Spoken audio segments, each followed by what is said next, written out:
garden zone.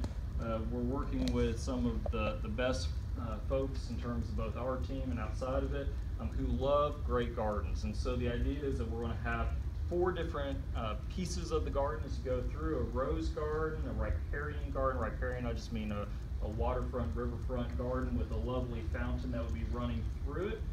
And then as you go into the next section, we have a palm garden, a hammock garden. In the center of the palm garden would be a splash pad, an opportunity to create another moment for families to come together.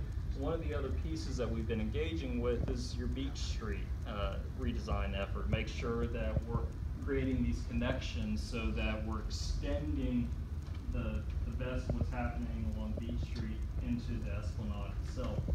As we go into the next section, I'll pause just for a moment, and these are some of the 3D renderings that we've been putting together.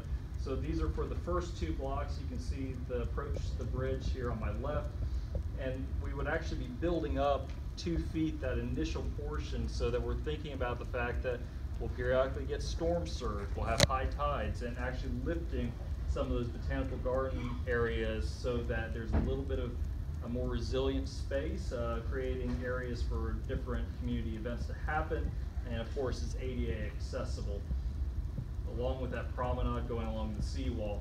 In the next section, the arrival and the gateway zone, there's really 2 sections of this, and the southern section is what we're calling Fountain Plaza. This is where the Veterans Memorial is right now. We have designed, actually expanded that plaza space as an entry point into the Esplanade. We have the Sweetheart Trail that comes around, and then it starts to go through what we're calling these tidal pools and landscapes. The idea of you're going to be able to walk through an abstraction of the natural landscape that is so iconic to this part of the state.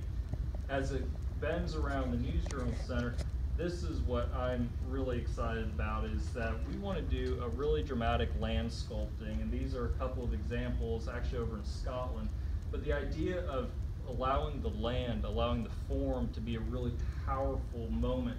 And so at the end of that point, instead of it looking like the old approach for the bridge, which of course it is, we want to really sculpt that land and get you high up so that you can have a really wonderful view of the river.